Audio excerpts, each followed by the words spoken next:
A las 6 de la mañana del 31 de diciembre, el interfono de mi apartamento comenzó a sonar como si fuera una alarma de emergencia. Abrí los ojos en la oscuridad de mi habitación, el corazón golpeando mi pecho, pensando que algo terrible había pasado. Me levanté tropezando con las pantuflas, el frío del piso atravesando mis pies descalzos, y caminé hacia la entrada sin encender las luces.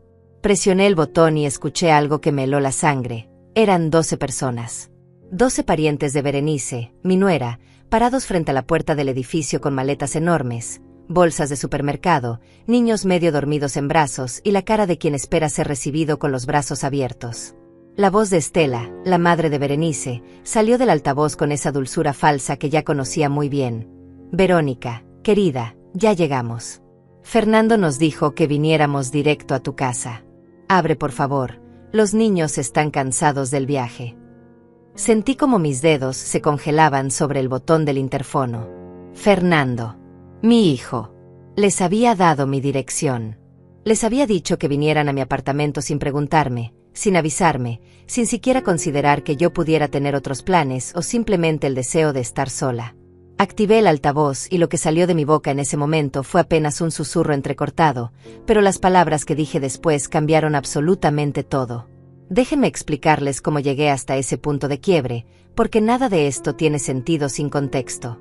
Mi nombre es Verónica, tengo 69 años y vivo sola en un apartamento del 7º piso que huele a café recién hecho por las mañanas y a lavanda por las noches. Este lugar es mi refugio, mi territorio, el único espacio en el mundo donde puedo respirar sin pedir permiso. Después de que Julio muriera hace 5 años, este apartamento se convirtió en algo más que un hogar, se volvió mi identidad completa. Cada objeto tiene su lugar exacto. Las tazas de porcelana blanca están ordenadas por tamaño en el estante superior de la cocina. Los libros en la sala están organizados alfabéticamente, aunque casi nadie viene a verlos. Las plantas en el balcón reciben agua cada miércoles y sábado, sin falta, y han crecido tanto que algunas ya tocan el techo.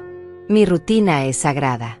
Me levanto a las 7, preparo café en la cafetera italiana que traje de mi viaje a Roma hace 15 años, y me siento junto a la ventana a ver cómo la ciudad despierta. Los edificios frente al mío se van iluminando ventana por ventana, como si fueran lucecitas de un árbol navideño gigante. Escucho el sonido de los autos allá abajo, el murmullo lejano de la vida que continúa, pero desde aquí arriba todo se siente suave, manejable, bajo control. Desayuno siempre lo mismo, tostadas con mermelada de fresa, una porción pequeña de queso fresco y una manzana cortada en cuartos. Después lavo los platos inmediatamente, porque no soporto ver la cocina desordenada. Limpio la mesa con un paño húmedo, acomodo las sillas y entonces comienzo mi día. Los martes y jueves voy al mercado. Camino despacio por los pasillos, revisando cada producto, comparando precios aunque ya sé de memoria cuánto cuesta todo. Me gusta tocar las frutas, sentir su textura, olerlas para saber si están maduras. La señora que vende verduras ya me conoce y siempre aparta los tomates más firmes para mí. Los viernes por la tarde voy a mi clase de tejido en el centro comunitario del barrio.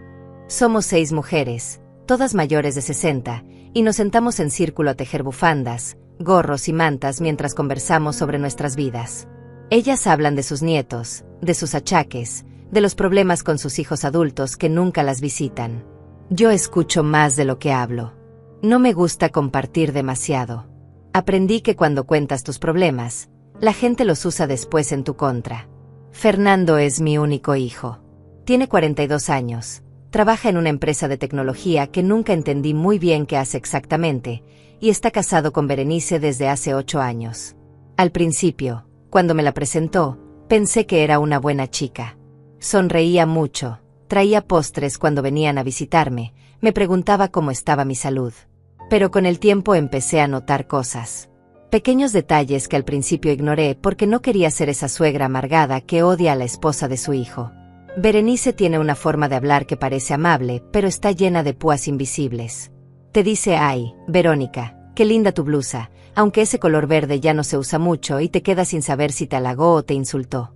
Reorganiza las cosas en mi cocina cuando viene de visita, moviendo mis sartenes del lugar y diciendo que así es más práctico, sin preguntarme si yo quiero que toque mis cosas.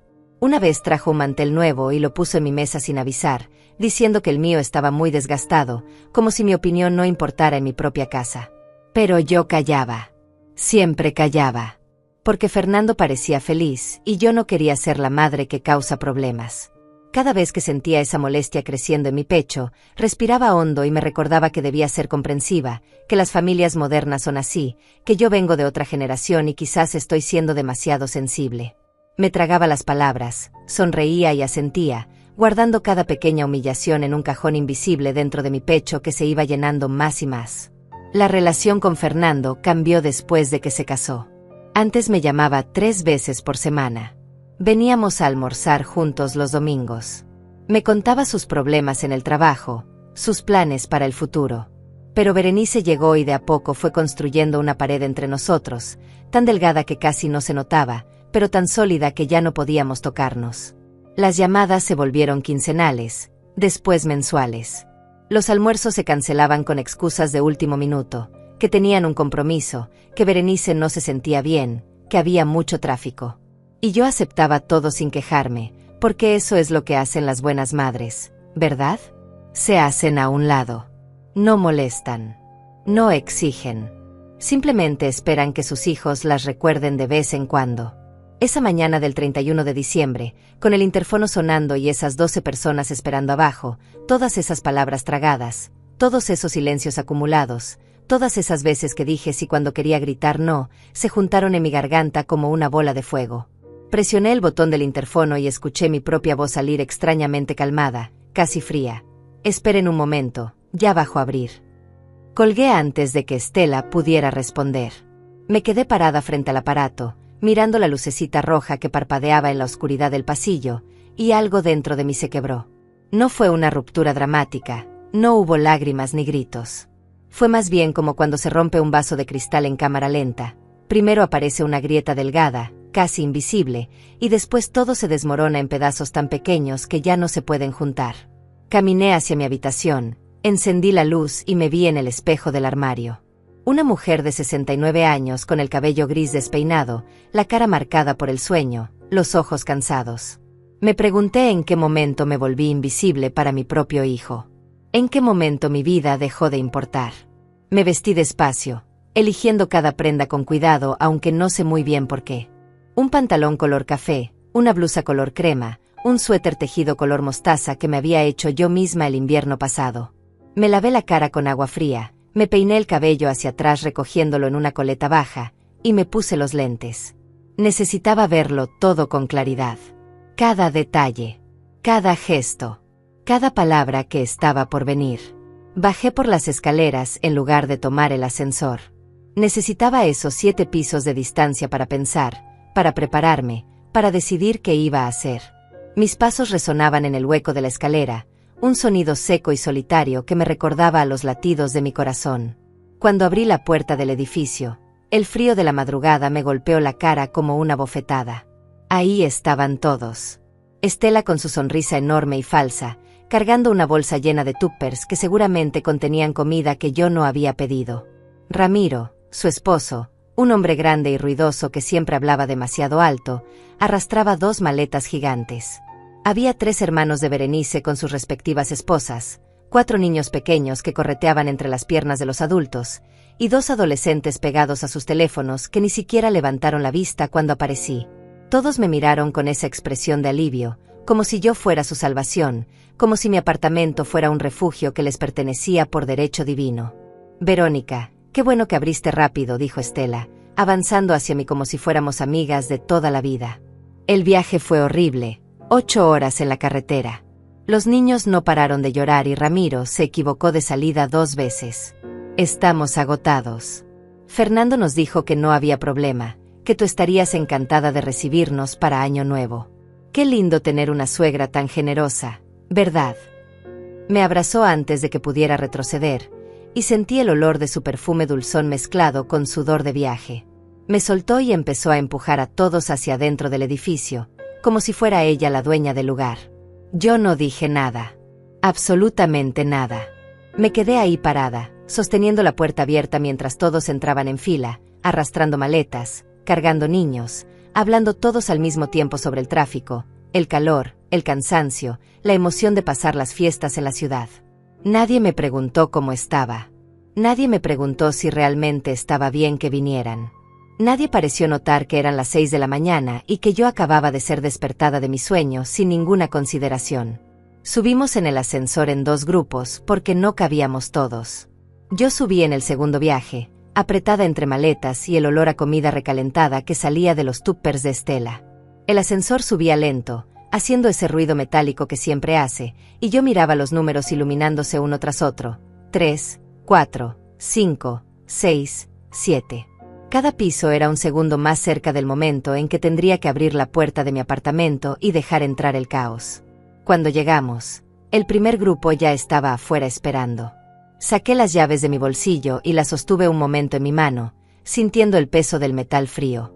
Estas llaves abrían mi espacio sagrado, mi lugar de paz, mi único refugio en el mundo. Y estaba a punto de entregárselo a un grupo de extraños que ni siquiera me consideraban lo suficiente como para avisar que venían. Metí la llave en la cerradura, la giré, y la puerta se abrió con un clic suave. Todos entraron como una ola, invadiendo cada rincón, llenando el silencio con voces y risas y pasos pesados. Los niños corrieron hacia la sala gritando de emoción.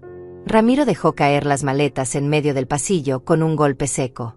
Estela fue directo a la cocina, abriendo alacenas y el refrigerador como si fuera su propia casa, comentando en voz alta que necesitábamos hacer compras porque no había suficiente comida para todos.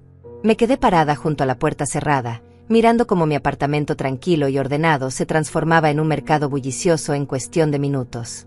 Uno de los niños derribó una de mis plantas del balcón y la tierra se desparramó por todo el piso de madera. Nadie se disculpó. Una de las cuñadas de Berenice se sentó en mi sillón favorito, el que está junto a la ventana donde me siento cada mañana a tomar café, y puso sus pies sucios sobre mi mesita de centro. Los adolescentes se metieron en mi habitación sin pedir permiso, buscando enchufes para cargar sus teléfonos. Estela empezó a sacar toda su comida del tupper y a llenar mi refrigerador, moviendo mis cosas hacia atrás, tirando a la basura mi yogur que según ella ya estaba vencido aunque lo había comprado hace 3 días. Y entonces sonó mi teléfono. Era Fernando. Por supuesto que era Fernando. Contesté y su voz sonó alegre, despreocupada, como si todo fuera perfectamente normal. «Mamá, ¿ya llegaron? Perdón que no te avisé antes, pero surgió de último momento. La familia de Berenice necesitaba un lugar donde quedarse para las fiestas y pensé que no te importaría. Total, tú vives sola y tienes espacio de sobra. Son solo unos días. Berenice y yo llegaremos mañana en la noche para la cena de Año Nuevo. ¿Ya preparaste todo? Acuérdate que somos como 20 personas contando a todos. Compra suficiente comida, ¿sí? Y mamá, por favor, pórtate bien con la familia de mi esposa. Ya sabes cómo es Berenice, se ofende fácil». Cerré los ojos. Apretó el teléfono contra mi oreja hasta que me dolió. Sentí como todas las palabras que había guardado durante años empezaban a subir por mi garganta, calientes y filosas como cuchillos. Pero no las dejé salir. Todavía no. En lugar de eso, respiré profundo y dije con la voz más suave que pude: «Entiendo, hijo. No te preocupes. Yo me encargo de todo». Colgué antes de que pudiera responder. Me quedé ahí parada en medio del pasillo, rodeada de extraños que habían invadido mi casa, escuchando el ruido de los niños gritando, de Estela reorganizando mi cocina, de Ramiro encendiendo mi televisor a todo volumen. Y fue en ese preciso momento cuando supe exactamente qué iba a hacer. No exploté. No grité. No les pedí que se fueran. Eso es lo que cualquiera hubiera esperado, ¿verdad? Que una mujer de 69 años perdiera los estribos frente a semejante invasión y echara a todos a la calle. Pero yo aprendí hace mucho tiempo que la rabia silenciosa es mucho más poderosa que los gritos. La gente espera el escándalo, se prepara para la pelea, pero nadie sabe qué hacer con la calma helada. Así que sonreí. Me acerqué a Estela en la cocina y le dije con voz dulce: «Qué bien que trajiste comida. Acomódate como quieras, esta es tu casa». Ella me miró sorprendida, esperando quizás alguna objeción, pero solo encontró mi sonrisa perfectamente calmada. Le di palmaditas en el hombro y salí de la cocina dejándola confundida. Caminé hacia la sala donde Ramiro había encendido el televisor en un canal de deportes con el volumen tan alto que hacía vibrar los vasos en la repisa. Me senté en el sillón al lado del suyo, crucé las piernas y pregunté con genuino interés: «¿Qué están transmitiendo?». Él me miró de reojo, sorprendido de que no le pidiera bajar el volumen, y empezó a explicarme algo sobre un campeonato de fútbol que francamente no me importaba en absoluto. Asentí, hice preguntas, actué como la anfitriona perfecta. Los niños seguían corriendo por el apartamento. Uno de ellos se subió a mi sofá con los zapatos llenos de lodo. La madre, una de las hermanas de Berenice llamada Sonia, ni siquiera lo regañó.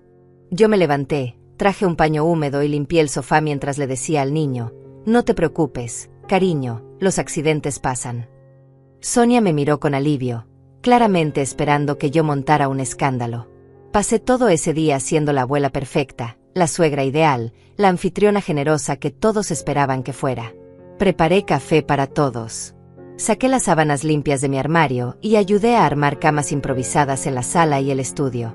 Hasta le presté mi propia habitación a Estela y Ramiro porque ellos necesitaban privacidad y comodidad a su edad, según dijo Estela sin ninguna ironía. Yo dormiría en el sofá de la sala. En mi propia casa. En el sofá. Pero asentí con una sonrisa y dije que no había ningún problema, que ellos habían tenido un viaje largo y merecían descansar bien. La cara de Estela cuando dije eso fue de absoluta satisfacción, como si hubiera ganado una batalla que yo ni siquiera sabía que estábamos peleando. Durante el almuerzo, que por supuesto tuve que cocinar yo porque la comida que trajeron no era suficiente para todos, escuché a las hermanas de Berenice hablar sobre mí como si yo no estuviera presente.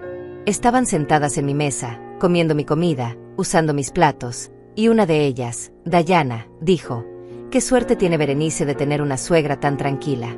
La mía es insoportable, siempre metiéndose en todo». La otra, Samantha, respondió entre risas: «Claro, esta viejita vive sola, no tiene nada mejor que hacer que atendernos. Debe estar feliz de tener compañía». Viejita. Así me llamó. Como si yo fuera un mueble viejo y útil que estaba ahí para su conveniencia. Seguí sirviendo la comida, sonriendo, asintiendo, sin decir ni una palabra. Por la tarde, mientras todos dormían la siesta desperdigados por mi apartamento como si fuera un hostal gratuito, yo salí al balcón a respirar. Las plantas que había cuidado durante años estaban aplastadas por las maletas que alguien había dejado apiladas sin cuidado. La tierra seguía regada por el piso. Nadie había limpiado el desastre. Me agaché, recogí los pedazos de la maceta rota y los sostuve en mis manos.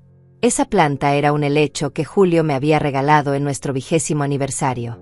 Había sobrevivido una mudanza, 2 inviernos terribles y 5 años sin él. Y ahora estaba destruida porque a un niño descuidado no le enseñaron a respetar las cosas ajenas. Sentí como algo se endurecía dentro de mi pecho, como cuando el cemento se seca y se vuelve piedra sólida e inamovible. Esa noche, después de preparar la cena para todos, después de lavar los platos mientras los demás veían televisión, después de acomodar a los niños en colchones improvisados en el piso de mi estudio, me senté en el sofá de la sala donde se suponía que yo dormiría. Eran las 11 de la noche. El apartamento estaba por fin en silencio, aunque podía escuchar los ronquidos de Ramiro saliendo de mi habitación. Mi habitación.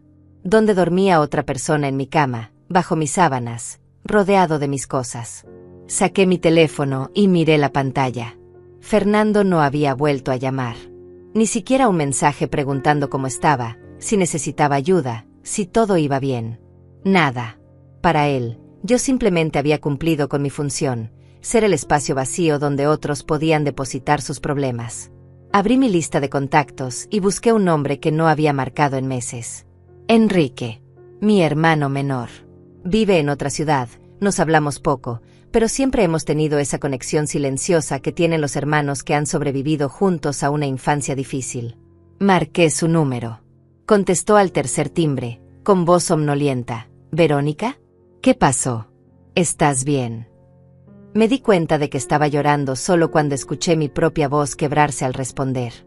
«Enrique, necesito preguntarte algo. ¿Te acuerdas de tu amigo Daniel, el que trabaja en bienes raíces?» Hubo un silencio del otro lado. Después su voz, ahora completamente despierta y alerta. «Sí, ¿por qué?» Respiré profundo, limpié mis lágrimas con el dorso de la mano y dije: «Necesito vender mi apartamento. Rápido». Lo que siguió fue una conversación de 40 minutos en voz baja para no despertar a nadie. Enrique no hizo preguntas estúpidas. No me dijo que estaba exagerando ni que lo pensara mejor. Solo escuchó mientras yo le contaba todo, La invasión, las palabras de Fernando, años de ser ignorada y minimizada, la planta rota, el sofá con lodo, mi propia cama ocupada por extraños. Cuando terminé, él suspiró y dijo: «Te mereces mejor que esto, hermana. Dame hasta mañana. Daniel es bueno, te va a ayudar». Colgamos y me quedé ahí sentada en la oscuridad, sintiendo como mi decisión tomaba forma sólida dentro de mí. No era venganza. O tal vez sí lo era, pero del tipo más puro, recuperar lo que era mío, incluso si eso significaba destruirlo todo en el proceso. El 31 amaneció con más caos. Los niños despertaron a las 6 gritando que tenían hambre. Estela salió de mi habitación bostezando y pidiendo café como si yo fuera una empleada doméstica. Berenice llamó a las 8 para decir que ella y Fernando llegarían más tarde porque tenían que pasar primero por casa de unos amigos. Más tarde. En mi mente traduje eso como: ustedes no son prioridad. Yo no soy prioridad. Colgué el teléfono y seguí preparando el desayuno para 12 personas que comían como si llevaran días sin probar alimento, sin dar las gracias, sin levantar un plato, sin limpiar una migaja. Mientras todos desayunaban, sonó el timbre. Era Daniel. Enrique había cumplido su palabra. Abrí la puerta y ahí estaba un hombre de unos 50 años, traje color gris, portafolio en mano, sonrisa profesional. «¿Señora Verónica?» «Soy Daniel, amigo de su hermano Enrique. Vengo por el asunto del apartamento». Lo hice pasar. Estela levantó la vista desde la mesa, confundida. «¿Quién es?» Le sonreí con dulzura y respondí: «Un amigo que vino a ayudarme con unos papeles aburridos. No se preocupen, sigan comiendo». Daniel y yo nos encerramos en el balcón. Le mostré cada rincón del apartamento desde afuera, le expliqué la situación. Él tomaba notas, asentía, evaluaba. Después de 20 minutos me miró serio y dijo: «Puedo conseguirte un comprador en una semana. Tengo varios clientes buscando en esta zona. Pero tiene que ser rápido y el precio será un poco menor de lo que podrías conseguir con más tiempo». Lo miré a los ojos y dije sin dudar: «Acepto». Pasamos todo el día ultimando detalles mientras la familia de Berenice convertía mi apartamento en un campo de batalla. Había ropa tirada por todos lados, platos sucios apilándose en la cocina, manchas en mi alfombra color beige que nunca saldrían completamente. Samantha entró a mi baño y usó mis cosméticos sin pedir permiso, dejando todo desordenado. Uno de los niños encontró mi caja de recuerdos en el armario y esparció fotografías viejas por el piso de la sala. Fotos de Julio, de Fernando cuando era pequeño, de mi boda, todas pisoteadas por zapatos sucios. Recogí cada fotografía con cuidado, las limpié, las guardé de nuevo. Nadie se disculpó. Nadie pareció notar siquiera que algo valioso había sido maltratado. A las 7 de la noche llegaron finalmente Fernando y Berenice.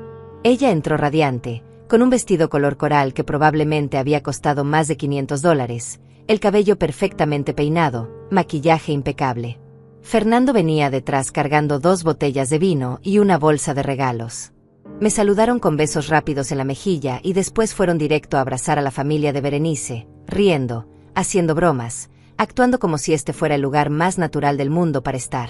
Berenice miró alrededor evaluando cada detalle y dijo en voz alta: «Verónica, la casa está hecha un desastre.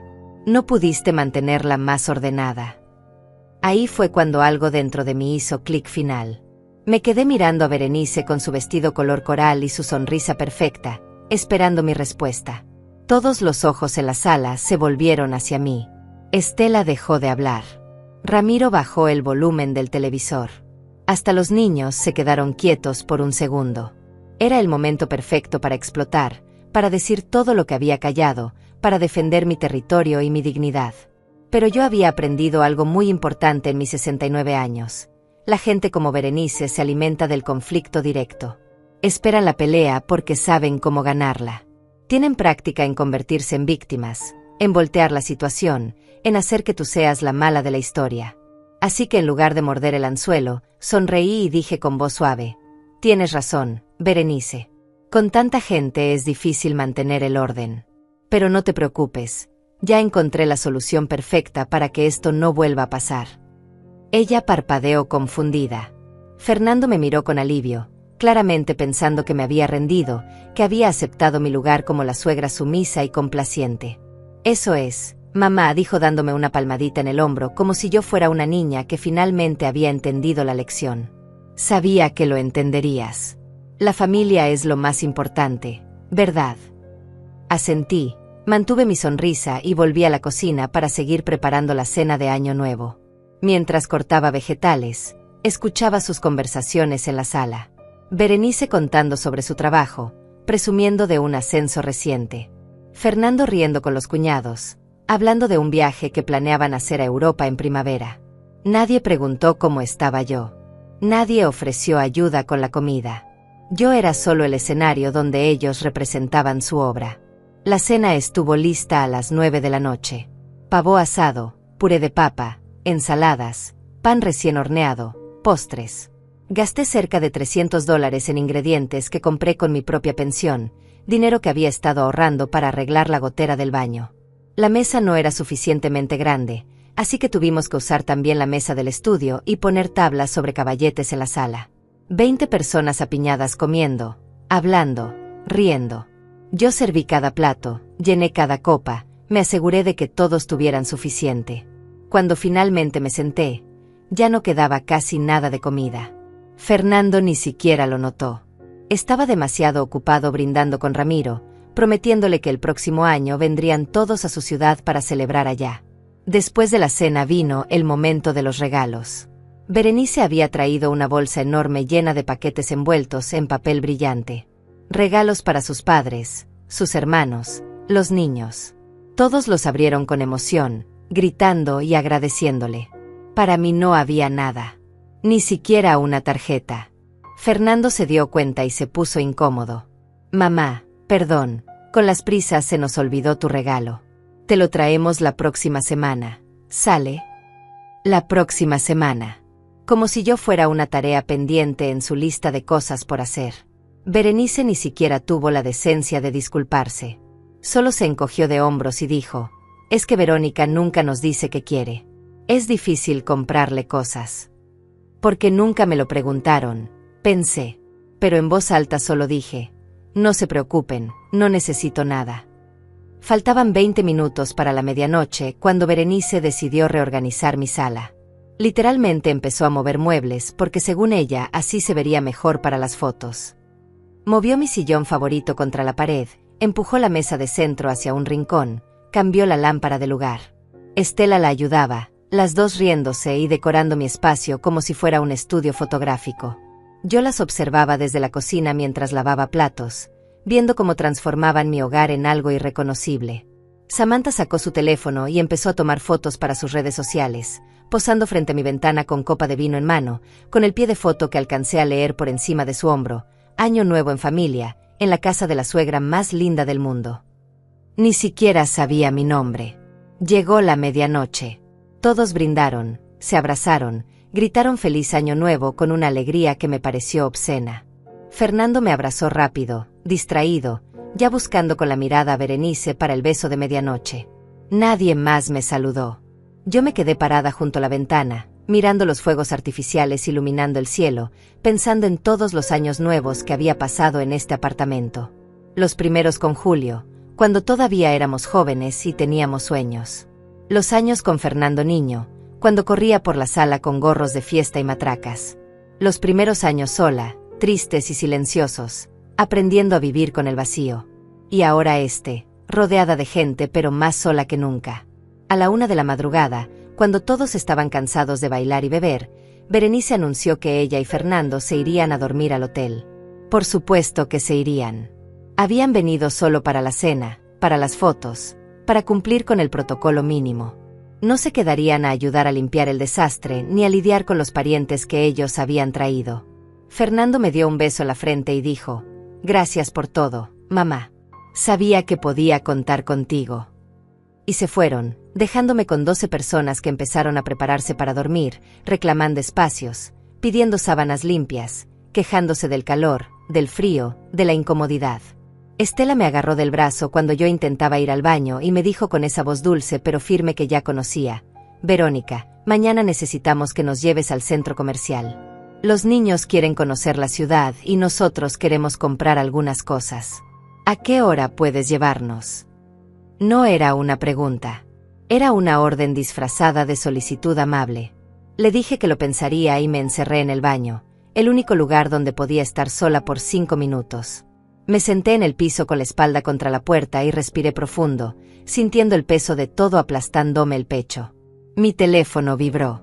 Era un mensaje de Daniel. Tengo comprador. Empresario que necesita cerrar rápido. Ofrece $400,000. Efectivo. Cierre en 2 semanas. Es buen precio considerando la urgencia. Acepta. Mis manos temblaban mientras escribía la respuesta. $400,000. Era menos de lo que valía realmente el apartamento, probablemente unos $50,000 menos del precio de mercado. Pero era suficiente para comprar algo más pequeño, más simple, solo para mí, y aún me sobraría dinero para vivir tranquila. Escribí. Acepto. Procede con todo. Mandé el mensaje y me quedé mirando la pantalla hasta que apareció la respuesta. Perfecto. Mañana te envío los papeles.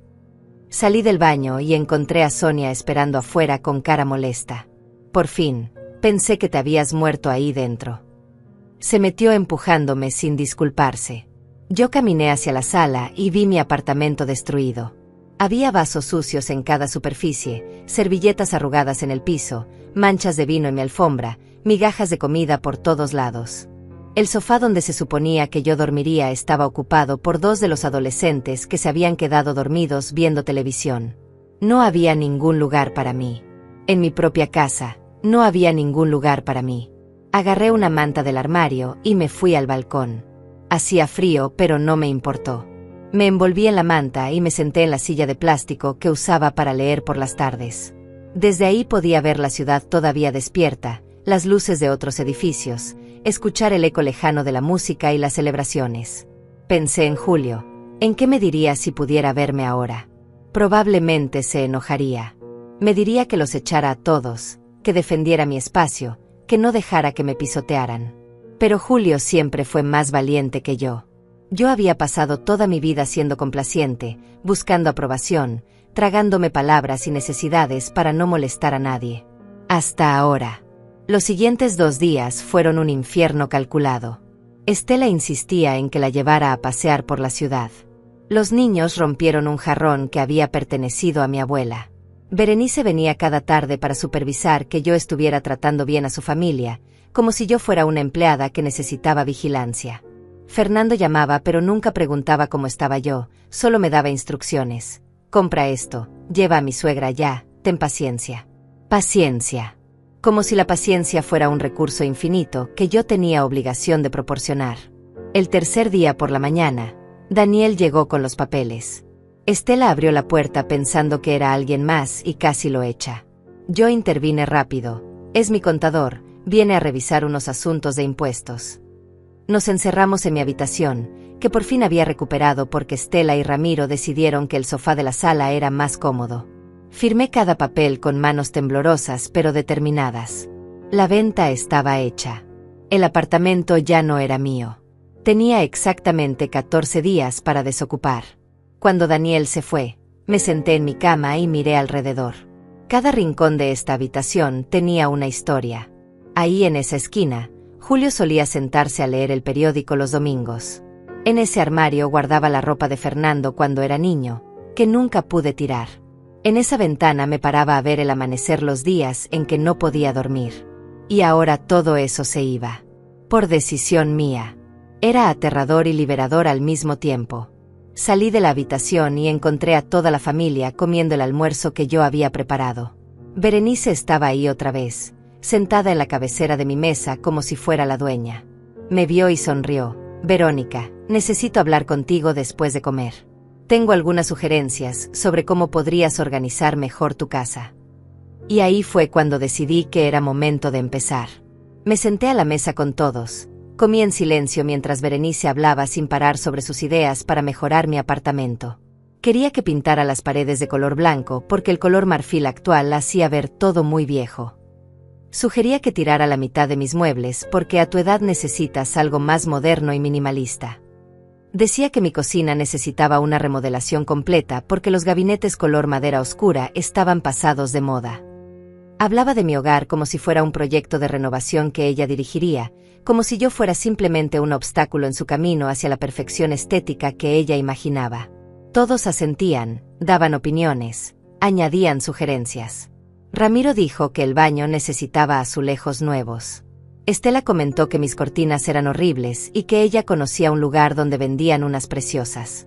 Nadie preguntó si yo quería cambiar algo. Nadie consideró que tal vez yo amaba mi apartamento exactamente como estaba. Terminamos de comer y Berenice me siguió a la cocina mientras yo recogía los platos. Se apoyó contra el mostrador, bloqueando mi camino hacia el fregadero, y dijo con esa voz que usaba cuando quería sonar razonable pero en realidad estaba dando órdenes: Verónica, sé que esto ha sido mucho para ti. Tener a toda mi familia aquí debe ser agotador. Pero quiero que entiendas algo importante. Fernando y yo estamos construyendo nuestro futuro, y necesitamos que seas parte del equipo. Eso significa ser flexible, estar disponible cuando te necesitemos, entender que la familia de la hora incluye a la mía. Hizo una pausa, me miró directo a los ojos y continuó: la verdad es que vives sola en un apartamento demasiado grande. Hemos estado pensando que tal vez sería mejor que te mudaras a algo más pequeño, más manejable. Así tendrías menos responsabilidades y podrías estar más disponible para ayudarnos cuando necesitemos que cuides a los futuros nietos o que recibas visitas. Ahí estaba. Lo que realmente querían. No era solo que yo fuera hospitalaria o generosa. Querían que yo redujera mi vida, que me hiciera más pequeña, más conveniente, más disponible para sus necesidades. Querían que vendiera mi apartamento, me mudara a algo insignificante y usara el dinero sobrante para financiar su vida cómoda.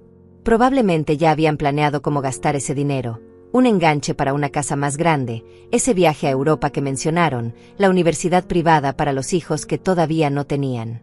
Yo sería la abuela útil que vive en un cuarto diminuto, esperando su llamado, existiendo solo para servirles. Berenice esperaba mi respuesta, con esa expresión de quien está siendo tremendamente razonable y generosa. Dejé los platos en el fregadero, me sequé las manos con calma y le dije: tienes razón, Berenice. He estado pensando exactamente lo mismo. Su cara se iluminó, claramente sorprendida de que yo cediera tan fácil. ¿En serio? Ay, Verónica, qué alivio. Sabía que lo entenderías. Fernando va a estar tan contento. Ya verás que es lo mejor para todos. Asentí, sonreí y agregué: de hecho, ya di el primer paso. Contraté a alguien para que me ayude con todo el proceso. Ella prácticamente saltó de emoción. ¿Ya? ¡Guau! Eso es increíble. ¿Cuándo empiezas a ver opciones? Yo te puedo ayudar. Conozco a un agente de bienes raíces muy buena que te conseguirá algo pequeñito y barato. No va a ser necesario, dije manteniendo mi tono casual. Ya encontré la solución perfecta. Berenice inclinó la cabeza, confundida.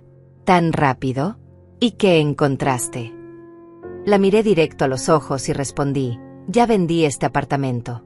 El trato se cerró hace 3 horas. Tengo 2 semanas para desocupar. El color desapareció de su cara. Se quedó paralizada, con la boca ligeramente abierta, procesando lo que acababa de escuchar. ¿Qué? ¿Qué dijiste? Su voz salió como un susurro estrangulado. Que vendí el apartamento. Ya está firmado, ya está hecho. El nuevo dueño toma posesión en 14 días exactamente. Berenice retrocedió un paso, después otro. Su expresión cambió de shock a furia en cuestión de segundos. No puedes hacer eso. No puedes vender sin consultar con Fernando. Este apartamento prácticamente es de él también, es su herencia. Ahí estaba la verdad desnuda. Para ellos yo era solo una administradora temporal de bienes que ya consideraban suyos. Este apartamento está a mi nombre, dije con voz firme. Solo a mi nombre. Julio me lo dejó a mí, no a Fernando. Y puedo hacer lo que quiera con él. Berenice comenzó a caminar en círculos, llevándose las manos a la cabeza. Esto es una locura. Estás loca. ¿En cuánto lo vendiste? ¿A quién se lo vendiste? ¿Consultaste con un abogado? Seguramente te estafaron. Las mujeres de tu edad son víctimas fáciles de estafadores. Me apoyé contra el mostrador, crucé los brazos y mantuve mi calma. Lo vendí en $400,000. El comprador es un empresario serio. Todo está legal y certificado. Y no me estafaron. Simplemente tomé una decisión sobre mi propia vida y mi propia propiedad. Berenice me señaló con el dedo tembloroso. Tienes que cancelar esa venta. Ahora mismo. Llama a quien sea que te convenció de hacer esta estupidez y cancela todo. Me reí. Fue una risa suave pero genuina que pareció enfurecerla aún más. No voy a cancelar nada. Esta es mi decisión y ya está tomada. Ella salió disparada de la cocina gritando, Fernando, Fernando, ven aquí ahora. Todo el mundo en la sala se quedó en silencio. Fernando entró corriendo, alarmado. ¿Qué pasa? ¿Qué pasó? Berenice lo agarró del brazo, casi sacudiéndolo. Tu madre vendió el apartamento. Vendió tu apartamento sin consultarte. Tienes que hacer algo. Fernando me miró como si le hubiera dicho que la tierra era plana. ¿Qué? Mamá, ¿es cierto eso? Asentí. Es cierto. Vendí el apartamento. Ya está cerrado el trato. Él sacudió la cabeza, confundido. Pero, ¿por qué? ¿Por qué harías algo así? ¿A dónde vas a ir? ¿En qué estabas pensando? Estaba pensando en mí, respondí con una calma que no sabía que poseía. Por primera vez en muchos años, estaba pensando en lo que yo necesito, en lo que yo quiero, en mi propia paz. Fernando se pasó las manos por el pelo, claramente entrando en pánico. Pero este apartamento... Mamá, este lugar vale mucho dinero. Debiste consultarme antes de venderlo. Yo podría haberte aconsejado, conseguido un mejor precio, verificado que no te estuvieran timando. Y ahí estaba otra vez. La suposición de que yo era incapaz de tomar decisiones, de que necesitaba su permiso, su supervisión, su aprobación. Estela y Ramiro entraron a la cocina, seguidos por el resto de la familia. Todos querían saber qué pasaba. Berenice les explicó con voz histérica, dramatizando cada detalle, pintándome como una anciana senil que había hecho algo imperdonable. Estela me miró con decepción. Verónica, esto nos afecta a todos. ¿Dónde se supone que nos vamos a quedar cuando vengamos a visitarlos? Ramiro agregó, esto es muy egoísta de tu parte. La familia se sacrifica por la familia. Samantha intervino. ¿Y pensaste en los niños? Ellos ya estaban acostumbrados a venir aquí. Los miré a todos parados en mi cocina, en círculo alrededor de mí como si fuera yo la que había hecho algo terrible. Como si el hecho de tomar control de mi propia vida fuera un crimen imperdonable. No los consulté, dije elevando mi voz para que todos pudieran escucharme claramente, porque no era su decisión. Este es mi apartamento, mi vida, mi elección. Y estoy cansada de existir solo para la conveniencia de otros. Fernando dio un paso hacia mí, su cara roja de furia. ¿Conveniencia? ¿Así llamas a la familia? Mamá, te estás comportando como una niña caprichosa. Esto es ridículo. Mañana vamos con un abogado y cancelamos esa venta. Me mantuve firme. No voy a cancelar nada, Fernando. Ya está decidido. Él golpeó el mostrador con la palma de la mano, haciendo saltar los platos. Entonces no cuentes conmigo para nada. Si quieres destruir tu vida, adelante, pero no esperes que yo esté ahí para recogerte cuando te des cuenta del error que cometiste. El silencio que siguió fue denso y pesado. Berenice tenía los ojos llenos de lágrimas de rabia. Estela me miraba como si yo fuera una extraña. Los demás simplemente parecían incómodos, esperando ver qué pasaría después. Y yo, parada en medio de mi cocina, sentí algo extraño y maravilloso. Sentí paz. Fernando salió de la cocina hecho una furia, arrastrando a Berenice con él. Escuché la puerta del apartamento cerrarse con un golpe que hizo temblar las paredes. Se habían ido. Mi hijo se había ido sin mirar atrás, sin intentar entender, sin siquiera preguntarme por qué había tomado esa decisión. Los demás se quedaron ahí parados, mirándome como si acabara de confesar un crimen horrible. Estela rompió el silencio con voz temblorosa. No puedo creer lo que acabas de hacer. Destruiste a tu propio hijo. ¿Sabes el estrés que le acabas de causar? Berenice es sensible. Esto la va a afectar terriblemente. Sentí una risa amarga subiendo por mi garganta. Berenice sensible. La mujer que había invadido mi casa, reorganizado mis cosas, criticado cada aspecto de mi vida y planeado mi futuro sin consultarme era la sensible. Creo que es momento de que todos empiecen a buscar otro lugar donde quedarse, dije con voz clara y firme. Como escucharon, este apartamento ya no es mío. El nuevo dueño toma posesión en 2 semanas y yo necesito empezar a empacar mis cosas. Ramiro se cruzó de brazos, su cara color rojo oscuro. ¿Nos estás echando? Después de que vinimos desde tan lejos confiando en tu hospitalidad. Le sostuve la mirada sin pestañear. Nadie los invitó. Llegaron sin avisar, asumiendo que yo no tenía vida propia, que mi espacio era de ustedes por derecho. Y yo cometí el error de permitirlo. Pero ese error termina ahora. Estela se llevó una mano al pecho, como si estuviera sufriendo un ataque al corazón. Esto es increíble. Eres una mujer cruel, Verónica. Cruel y egoísta. Ahora entiendo por qué Fernando tuvo que buscar amor verdadero en nuestra familia. Tú nunca supiste darle lo que necesitaba. Sus palabras estaban diseñadas para herirme, para hacerme dudar, para quebrar mi resolución. Y tal vez hace una semana lo habrían logrado. Pero algo había cambiado dentro de mí.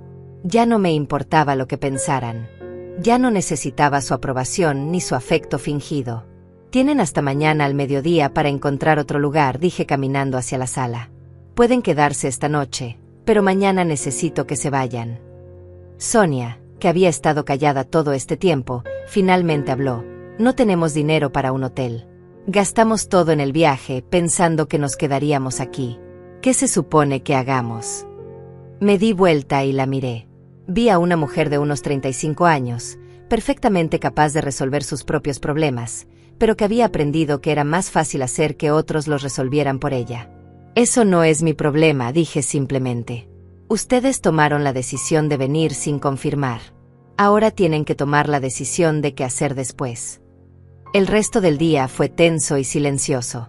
La familia de Berenice se reunió en la sala a hacer llamadas, buscar hoteles baratos, quejarse en voz baja sobre lo terrible que yo era. Los niños, sintiendo la tensión, se pusieron inquietos y llorosos. Nadie comió la cena que había preparado. Nadie me habló. Me trataron como si fuera invisible, como si ya no existiera para ellos. Y por primera vez en días, me sentí aliviada. Esa noche dormí en mi propia cama, en mi propia habitación. Cerré la puerta con llave y me acosté mirando el techo, escuchando los murmullos enojados que venían de la sala. No sentí culpa. No sentí arrepentimiento. Solo sentí un cansancio profundo y una extraña sensación de libertad. A la mañana siguiente me desperté temprano y encontré la sala vacía. Todos se habían ido durante la madrugada sin despedirse, dejando un desastre monumental. Había basura por todos lados, platos sucios apilados en el fregadero y la mesa, manchas en el sofá, marcas en las paredes. Mi planta de helecho seguía muerta en el balcón. Nadie se había molestado en limpiar la tierra derramada. Encontré una nota de Estela sobre la mesa del comedor, escrita con letra grande y rabiosa. Espero que seas feliz con tu decisión. Le contaremos a todo el mundo qué clase de persona eres realmente. Que Dios te perdone por lo que le hiciste a tu familia. Arrugué la nota y la tiré a la basura. Me puse mi ropa más cómoda y pasé todo el día limpiando. Fregué, barrí, trapié, lavé cada superficie hasta que mis manos dolieron. Quería borrar cada rastro de esa invasión, cada huella de esos días horribles. Mientras trabajaba, mi teléfono sonaba constantemente. Fernando llamaba una y otra vez. Yo rechazaba cada llamada. Finalmente me dejó un mensaje de voz. Su tono había cambiado de la furia a algo que pretendía ser conciliador, pero que en realidad sonaba manipulador. Mamá, sé que estás molesta. Todos lo estamos. Pero esto se salió de control. Hablé con Berenice y estamos dispuestos a olvidar todo si cancelas la venta del apartamento. Podemos empezar de nuevo. Yo te ayudo a poner límites con la familia de ella. Pero tienes que cancelar esa venta. Por favor. Piensa en mí, en tu único hijo. Borré el mensaje sin responder. No había marcha atrás. Y aunque él todavía no lo entendía, esto no tenía que ver con castigarlo a él. Tenía que ver con salvarme a mí misma.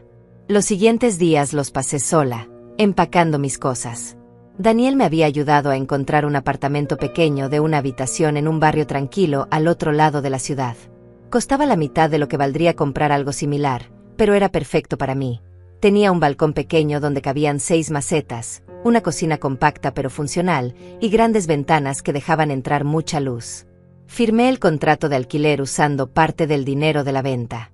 Mientras empacaba, me di cuenta de cuántas cosas había acumulado durante toda una vida. Cajas llenas de ropa que no usaba, libros que no volvería a leer, objetos decorativos que solo juntaban polvo. Separé todo en 3 categorías: lo que me llevaría, lo que donaría y lo que tiraría. Fue liberador deshacerme de tanto peso. Cada caja que llenaba para donar se sentía como soltar un pedazo del pasado que ya no necesitaba cargar. Me quedé solo con lo esencial: mi ropa favorita, mis libros más queridos, las fotografías de Julio y de Fernando cuando era niño, la vajilla que había sido de mi madre, las plantas que sobrevivieron la invasión. Fernando apareció una semana después. Tocó el timbre insistentemente hasta que abrí. Se veía mal, con ojeras profundas y la ropa arrugada. Entró sin que lo invitara y miró las cajas apiladas por todas partes, las paredes vacías donde antes colgaban cuadros, los espacios desnudos donde solían estar los muebles. «Mamá, esto es real», dijo con voz quebrada. «Realmente lo estás haciendo». Me apoyé contra la pared y lo miré. Este hombre de 42 años que seguía esperando que yo resolviera sus problemas, que facilitara su vida, que sacrificara mi paz por su comodidad. Sí, Fernando. Es real. Él se dejó caer en una de las pocas sillas que quedaban. Se cubrió la cara con las manos. «No entiendo por qué, mamá. ¿Qué hicimos tan terrible para que nos castigaras así?» Y ahí estaba el problema. Él lo veía como un castigo, como algo que yo hacía contra él. No podía concebir que esto no tenía que ver con él en absoluto. «No es un castigo», dije sentándome frente a él. «Es una decisión. Decidí recuperar mi vida, mi espacio, mi derecho a existir para algo más que servir a otros». «Pero yo soy tu hijo», dijo levantando la vista, sus ojos rojos. «Se supone que la familia se cuida mutuamente». Sentí algo ablandarse en mi pecho. Era mi hijo, después de todo. Lo había criado, lo había amado, había dado todo por él durante años. Pero ese amor no podía seguir siendo a costa de mi propia destrucción. La familia sí se cuida mutuamente, Fernando. Pero cuidar no significa desaparecer. Cuidar no significa no tener límites. Y cuidar definitivamente no significa permitir que te traten como si no importaras. Él negó con la cabeza. «Nunca te tratamos como si no importaras. Eso es una exageración». Lo miré fijamente. «Fernando, llegaron 12 personas a mi casa sin avisar a las 6 de la mañana. Ocuparon cada espacio. Rompieron mis cosas. Me sacaron de mi propia cama. Y tú me pediste que me portara bien con ellos. Nunca preguntaste cómo estaba yo. Nunca consideraste que tal vez yo tenía otros planes. Me trataste como un recurso disponible, no como una persona». Él abrió la boca para responder, pero no encontró palabras. Probablemente porque en el fondo sabía que era verdad. «¿Y Berenice?», preguntó finalmente. «Ella está devastada. Dice que la odias, que siempre la has odiado». Suspiré cansada. No odio a Berenice. Pero tampoco voy a seguir permitiendo que ella dirija mi vida. Y si tú no puedes ver la diferencia entre odiar a alguien y simplemente establecer límites con ellos, entonces tenemos un problema más grande. Fernando se quedó callado largo rato.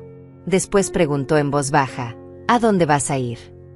Le di la dirección de mi nuevo apartamento. Él la anotó en su teléfono.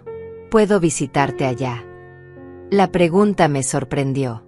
Había esperado más furia, más intentos de manipulación. «Puedes», dije, «pero con las siguientes condiciones. Me avisas antes de venir, vienes solo o con Berenice pero no con toda su familia, respetas mis horarios y mi espacio, y aceptas que no estaré disponible cada vez que necesites algo». Él asintió lentamente, procesando. Se levantó para irse. En la puerta se dio vuelta y me miró con una expresión que no había visto en años. Vulnerabilidad genuina. «Mamá, ¿todavía me quieres?». La pregunta me partió el corazón. «Claro que te quiero, Fernando. Siempre te voy a querer. Pero quererme a mí misma no es incompatible con quererte a ti». Se fue sin decir más. Los últimos días en el apartamento fueron extraños y melancólicos. Caminaba por los cuartos vacíos escuchando el eco de mis pasos, tocando las paredes que alguna vez estuvieron llenas de fotografías y recuerdos. Cada rincón me susurraba historias. Ahí Julio había derramado pintura cuando pintamos la sala de color marfil hace 20 años. Ahí Fernando había escondido su primer diente que se le cayó esperando al ratoncito. Ahí yo había llorado durante horas después del funeral. Este lugar había contenido toda mi vida adulta, mis alegrías más grandes y mis tristezas más profundas. Y ahora lo estaba dejando ir. La noche antes de la mudanza me senté en el piso de la sala vacía con una copa de vino. No tenía muebles ya, todo lo había vendido o donado excepto lo esencial que llevaría al nuevo lugar. La luz de la luna entraba por la ventana, creando sombras largas en el piso de madera. Pensé en todas las decisiones que me habían traído hasta este momento. Cada vez que había dicho sí cuando quería decir no. Cada vez que había tragado mi incomodidad para mantener la paz. Cada pequeña rendición que eventualmente me había llevado a perderme completamente. Pero también pensé en la fuerza que no sabía que tenía, en la capacidad de reconstruirme que había descubierto a mis 69 años. Mi teléfono vibró.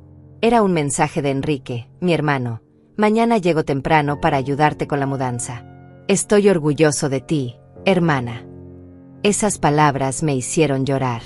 No eran lágrimas de tristeza, sino de alivio. Alguien en mi familia entendía. Alguien me apoyaba sin juzgarme. Le respondí con un simple gracias, porque no tenía palabras para expresar todo lo que sentía. Esa noche dormí en el piso sobre un colchón inflable, mirando el techo que había mirado miles de noches antes. Pero esta vez era diferente. Esta vez sabía que estaba eligiendo mi propio camino. Enrique llegó a las 7 de la mañana con una camioneta prestada y 2 amigos suyos para ayudar a cargar. Me abrazó fuerte sin decir nada, y en ese abrazo entendí que él sabía todo lo que yo había pasado sin necesidad de explicaciones. Cargamos las cajas, los pocos muebles que me llevaba, las plantas sobrevivientes. El proceso fue rápido y eficiente. A las 10 de la mañana el apartamento estaba completamente vacío. Hice un último recorrido por cada habitación.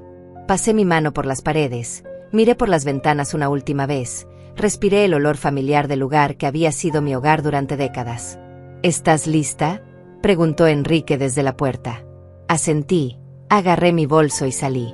Cerré la puerta detrás de mí, metí las llaves en el sobre que dejaría para el nuevo dueño en la oficina de administración del edificio, y caminé hacia el ascensor sin mirar atrás.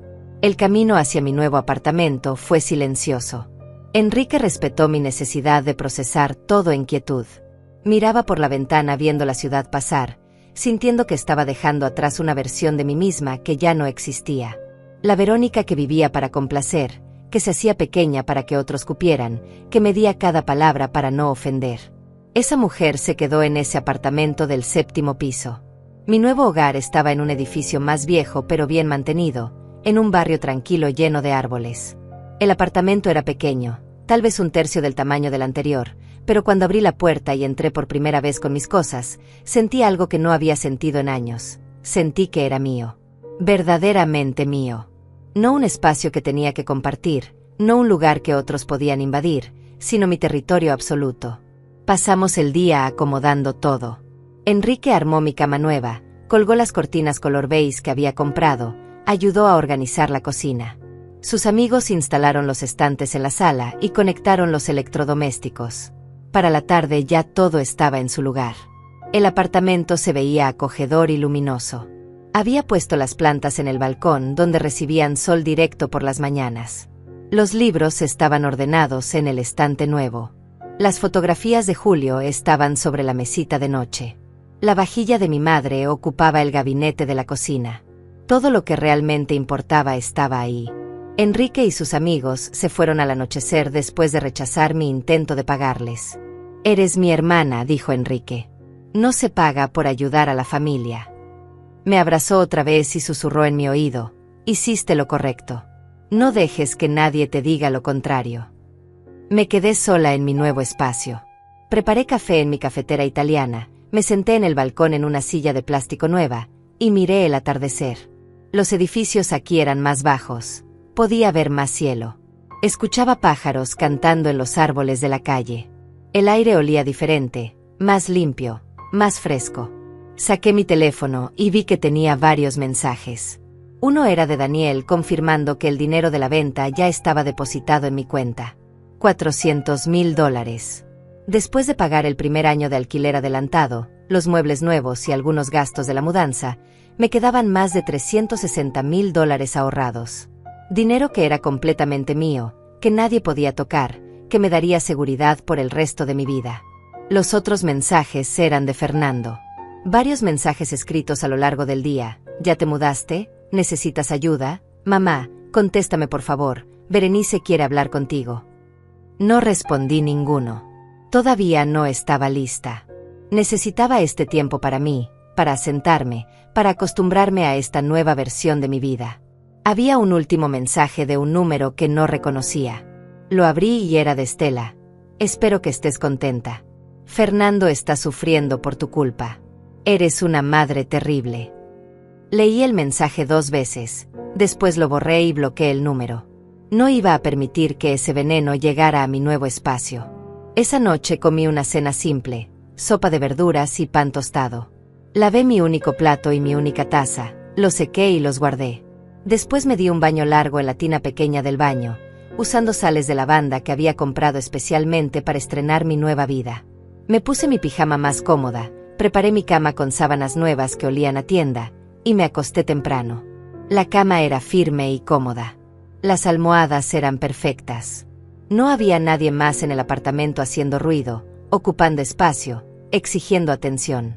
Solo yo, mi respiración, el silencio precioso de la soledad elegida. Cerré los ojos y por primera vez en semanas dormí profundamente, sin pesadillas, sin despertarme sobresaltada. Dormí como alguien que finalmente había llegado a casa. Las primeras semanas en mi nuevo apartamento fueron de descubrimiento y ajuste. Aprendí los sonidos del edificio, la tubería que hacía un ruido extraño cada mañana a las 6, los pasos de mi vecino de arriba que salía a trabajar a las 7:30, el ladrido del perro del apartamento de al lado que sonaba a las 5 de la tarde cuando su dueña regresaba. Estos eran sonidos nuevos que formaban parte de mi nueva rutina. Exploré el barrio caminando despacio por las calles arboladas. Encontré una panadería pequeña a 2 cuadras donde el pan salía caliente a las 8 de la mañana. Descubrí un parque con bancas de madera donde señoras mayores se reunían a tejer los jueves por la tarde. Me uní a ellas sin anunciarme demasiado, simplemente me senté con mi tejido y eventualmente empezamos a conversar. Nadie ahí sabía mi historia. Nadie sabía del apartamento vendido, de la familia que me había invadido, de la decisión drástica que había tomado. Para ellas yo era simplemente Verónica, una mujer de 69 años que vivía sola y tejía bufandas color mostaza. Era liberador ser anónima, empezar de cero, construir relaciones basadas en quién era yo ahora y no en quién había sido antes. Una de las señoras, que se llamaba Rosa, me invitó a su casa para tomar té. Vivía en el mismo edificio que yo, 3 pisos más arriba. Su apartamento era similar al mío, pero decorado con cientos de fotografías de nietos y bisnietos. Me contó que sus hijos la visitaban cada domingo sin falta, que nunca se sentía sola, que la familia era lo más importante en su vida. Escuché su historia con una mezcla de envidia y alivio. Envidia porque claramente ella tenía lo que yo había perdido o tal vez nunca tuve, una familia que la valoraba genuinamente. Pero también alivio porque su vida, aunque hermosa, no era la mía. Yo había elegido un camino diferente. Había elegido la paz sobre la obligación, la soledad elegida sobre la compañía tóxica. Y aunque todavía había momentos de duda, de preguntas que me despertaban a las 3 de la mañana cuestionando si había hecho lo correcto, la mayoría de los días me sentía más ligera que nunca. Fernando finalmente apareció un martes por la tarde. Había enviado un mensaje esa mañana preguntando si podía visitarme. Le respondí que sí, solo él, y le di la dirección. Llegó a las 4 en punto, puntual como siempre había sido cuando algo le importaba. Traía una bolsa de la panadería que yo ya conocía, con pan dulce y galletas. Tocó la puerta suavemente y cuando abrí vi que se había cortado el cabello, que traía ropa limpia y planchada, que había hecho un esfuerzo por verse presentable. «Hola, mamá», dijo con voz cautelosa, como si yo fuera un animal salvaje que podría huir en cualquier momento. «Hola, hijo. Pasa». Lo dejé entrar y vi cómo sus ojos recorrían el espacio pequeño. El apartamento cabía probablemente 3 veces en la sala de su casa. Pero estaba limpio, ordenado, lleno de luz. «Es bonito», dijo finalmente, Y sonó genuino. Diferente, pero bonito. Preparé café para los dos y nos sentamos en el pequeño comedor junto a la ventana. Había un silencio incómodo, lleno de todas las palabras que no habíamos dicho, de los gritos que nunca gritamos, de las disculpas que ninguno había ofrecido todavía. Mamá, yo. Empezó, después se detuvo. Respiró profundo y volvió a intentar. He estado pensando mucho. Sobre lo que dijiste. Sobre cómo te tratamos. Y tienes razón. Esas dos últimas palabras me sorprendieron tanto que casi derramé mi café. Tienes razón, repitió. No te vimos. No te consideramos. Te tratamos como si tu único propósito fuera estar disponible para nosotros. Y eso fue horrible. Sentí como algo se aflojaba en mi pecho. No sabía cuánto había necesitado escuchar esas palabras hasta ese momento. Gracias por decir eso, respondí con voz suave. No sabes cuánto significa para mí. Él asintió, jugando nervioso con su taza. Berenice no lo ve así todavía. Ella piensa que exageraste, que vendiste el apartamento solo para castigarnos. Hemos estado peleando mucho por eso. No dije nada, esperando que continuara. Le dije que si no puede respetar mis decisiones sobre mi relación contigo, entonces tenemos un problema serio. Ella no lo tomó bien. Dice que tengo que elegir entre ustedes dos. Sentí una punzada de culpa mezclada con algo más oscuro, algo que se parecía peligrosamente a la satisfacción. No quiero que elijas, Fernando. No quiero destruir tu matrimonio. Y era verdad. Por más daño que Berenice me hubiera causado, no quería ser la razón por la que mi hijo perdiera su familia. No lo estás destruyendo tú, dijo él. Lo está destruyendo ella con su incapacidad de ver que estuvo mal. Llevamos semanas durmiendo en cuartos separados. No habla conmigo a menos que sea necesario. Y honestamente, mamá, por primera vez en mucho tiempo estoy viendo cosas que antes ignoraba. La forma en que me manipula, como siempre tiene que tener el control, como cualquier límite que intento poner se convierte en una guerra. Escuchar a mi hijo describir su matrimonio de esa manera me partió el corazón. Pero también me hizo darme cuenta de algo importante. Mi decisión, aunque drástica, había puesto un espejo frente a todos. Los había obligado a ver las dinámicas tóxicas que habíamos normalizado. ¿Qué vas a hacer?, pregunté. Él se encogió de hombros. No lo sé. Tal vez terapia de pareja si ella acepta. Tal vez separarnos un tiempo. No lo sé. Pero lo que sí sé es que quiero recuperar mi relación contigo. Y quiero hacerlo bien esta vez. Pasamos las siguientes 2 horas conversando.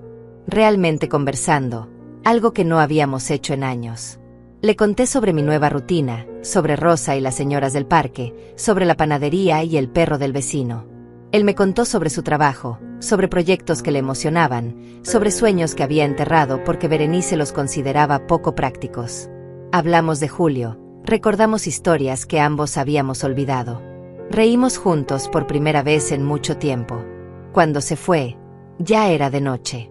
Me abrazó largo en la puerta y susurró: «Te quiero, mamá. Y perdón. Perdón por todo». Después de que se fue me senté en el balcón bajo las estrellas. El aire nocturno era fresco y limpio. Mis plantas se veían saludables en sus macetas nuevas. La ciudad sonaba distante pero presente. Y yo me sentía completa. No feliz en el sentido tradicional, porque todavía había dolor y pérdida y preguntas sin respuesta. Pero completa. Entera. Mía. Los días se convirtieron en semanas. Fernando me visitaba cada martes, solo, respetando mi espacio y mi tiempo. Me contaba sobre su vida, yo le contaba sobre la mía. Estábamos aprendiendo a relacionarnos como adultos, no como madre e hijo donde uno siempre debe dar y el otro siempre puede tomar. Era diferente. Era mejor. Berenice no había intentado contactarme. Según Fernando, ella seguía enojada, seguía sintiéndose víctima de una injusticia terrible. Yo había dejado de preocuparme por cambiar su perspectiva. Una tarde, mientras regaba mis plantas en el balcón, recibí una llamada de un número desconocido. Contesté con precaución. Era Estela. Su voz sonaba diferente, más suave, menos agresiva. «Verónica, soy yo. No cuelgues, por favor». Me quedé en silencio, Esperando. Solo quería decirte que tal vez no entendí bien la situación. Berenice me contó su versión de las cosas y yo le creí sin cuestionarla. Pero he estado hablando con Fernando y él me dijo cosas que no sabía. Sobre cómo llegamos a tu casa. Sobre lo que pasó. Seguí sin decir nada. No estoy pidiendo que me perdones, continuó. Solo quería que supieras que entiendo ahora por qué hiciste lo que hiciste. Y que lamento haber sido parte del problema. Fueron palabras simples pero sinceras. Gracias por llamar, Estela, dije finalmente. Eso significa algo para mí. Colgamos poco después. No sé si volveré a hablar con ella. No sé si nuestra relación puede repararse. Pero el gesto importaba. Han pasado 6 meses desde aquella madrugada del 31 de diciembre, cuando 12 personas tocaron mi interfono esperando que yo simplemente abriera la puerta y desapareciera para su conveniencia. 6 meses desde que tomé la decisión más aterradora y liberadora de mi vida. Ahora, sentada en mi balcón pequeño viendo el amanecer pintar el cielo de colores naranja y rosa, puedo decir con certeza que no me arrepiento. Algunas mañanas todavía me despierto pensando en el apartamento viejo, en los recuerdos que dejé ahí, en la vida que construí durante décadas y que vendí en cuestión de días. Pero esos pensamientos ya no vienen con dolor. Vienen con una melancolía suave, como cuando recuerdas un sueño bonito que ya terminó. Mi relación con Fernando ha cambiado completamente. Ya no soy la madre que existe para resolver sus problemas o facilitar su vida. Somos 2 adultos que se respetan, que se buscan porque quieren estar juntos, no porque uno necesita algo del otro. Viene a visitarme cada semana, a veces trae comida que compramos juntos en el mercado, a veces simplemente nos sentamos a tomar café y hablar de nada importante. Me cuenta sobre su trabajo sin esperar que yo entienda todos los detalles técnicos. Yo le cuento sobre mis clases de tejido en el parque, sobre Rosa y las otras señoras, sobre el libro que estoy leyendo. Son conversaciones simples pero reales. Berenice y él finalmente fueron a terapia de pareja. Según Fernando, ha sido difícil pero necesario. Ella está aprendiendo a soltar el control, él está aprendiendo a poner límites. No sé si su matrimonio sobrevivirá. Honestamente, algunos daños son demasiado profundos para repararse completamente. Pero esa no es mi batalla. Yo hice mi parte, me salvé a mí misma. Ahora él tiene que decidir si salva lo suyo o si deja ir lo que ya no sirve. Berenice no me ha contactado directamente.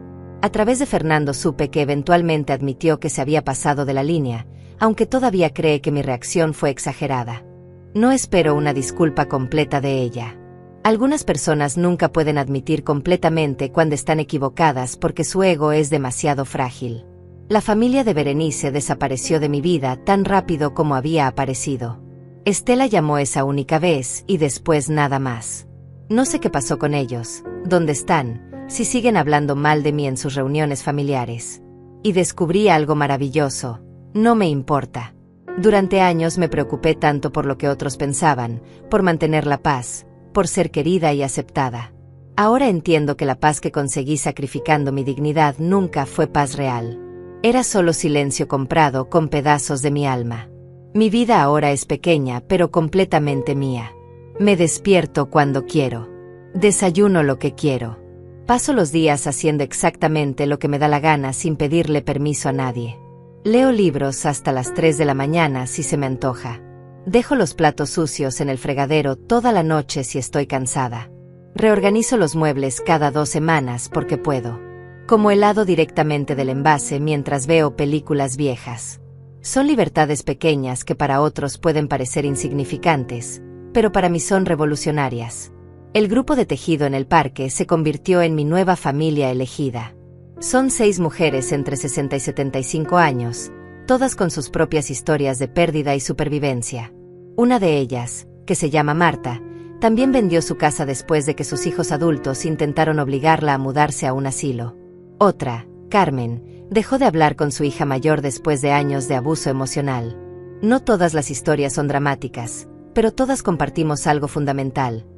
Aprendimos que está bien elegirse a una misma, incluso cuando el mundo te dice que eres egoísta por hacerlo. Con el dinero que me quedó de la venta del apartamento, además de pagar mi alquiler por adelantado, abrí una cuenta de ahorro que no tocaré a menos que sea absolutamente necesario. El resto lo invertí de manera conservadora con ayuda de un asesor financiero que me recomendó Enrique. Tengo suficiente para vivir cómodamente el resto de mi vida sin depender de nadie. Esa independencia financiera me da una seguridad que nunca antes había sentido. Sé que si algo pasa, si me enfermo, si necesito ayuda, tengo los recursos para manejarla sin tener que rogar favores o soportar humillaciones. Hace un mes adopté un gato. Es un animal viejo, de 11 años, color gris con manchas blancas, que nadie quería del refugio porque todos buscan gatitos bebés. Se llama Ramiro, irónicamente el mismo nombre del padre de Berenice, aunque cuando lo elegí no estaba pensando en eso. Es un gato tranquilo que pasa la mayor parte del día durmiendo en el sillón junto a la ventana. Por las noches se sube a mi cama y ronronea contra mi pierna. Es una compañía simple pero reconfortante. No exige nada excepto comida y agua. No juzga, no critica, no invade. Es el compañero perfecto para esta etapa de mi vida. A veces me pregunto qué habría pasado si no hubiera tomado esa decisión. Si hubiera seguido siendo la Verónica complaciente, la suegra perfecta, la madre sacrificada. Probablemente estaría todavía en ese apartamento grande, esperando las llamadas de Fernando, soportando las visitas invasivas de la familia de Berenice, tragándome mi incomodidad día tras día hasta que ya no quedara nada de mí. Habría muerto eventualmente, tal vez en unos años, tal vez en una década, sin haber vivido realmente ni un solo día para mí misma. Esa versión alternativa de mi futuro me aterroriza más que cualquier cosa. Entiendo ahora que lo que hice no fue venganza. Fue supervivencia. No vendí el apartamento para castigar a Fernando o a Berenice. Lo vendí para salvarme a mí misma de desaparecer completamente. Y aunque el precio fue alto, aunque perdí cosas que no puedo recuperar, aunque hay relaciones que nunca serán lo que fueron, gané algo infinitamente más valioso. Me gané a mí misma de vuelta. Esta mañana, mientras preparaba mi café en la cafetera italiana que sobrevivió la mudanza, pensé en aquella primera frase que me dije a mí misma hace 6 meses. El día en que descubrí que mi hijo había regalado mi hogar sin pedirme permiso, entendí que había perdido algo más que mi privacidad, había perdido mi lugar en el mundo. Pero estaba equivocada. No lo había perdido. Solo lo había dejado prestado demasiado tiempo a personas que no lo valoraban. Y ahora lo recuperé. Mi lugar en el mundo no es un apartamento, no es ser la madre perfecta o la suegra complaciente. Mi lugar en el mundo es exactamente donde estoy ahora. En un espacio pequeño que huele a café y lavanda, rodeada de plantas que yo cuido, con un gato viejo ronroneando en el sillón, viviendo una vida que elegí conscientemente construir. La moraleja de mi historia no es sencilla ni cómoda. No puedo decir que todo salió perfecto o que no hubo pérdidas.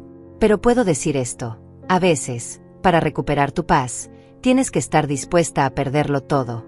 Y cuando finalmente lo haces, cuando realmente te plantas firme en tu verdad y dices no más, descubres que lo único que realmente pierdes es el peso que nunca fue tuyo cargar. El resto, todo lo que realmente importa, viene contigo. Y eso, después de 69 años de existir para otros, es más que suficiente. Ahora sé que el hogar no es donde vives, sino donde te escuchan. Y por primera vez en mucho tiempo, me estoy escuchando a mí misma.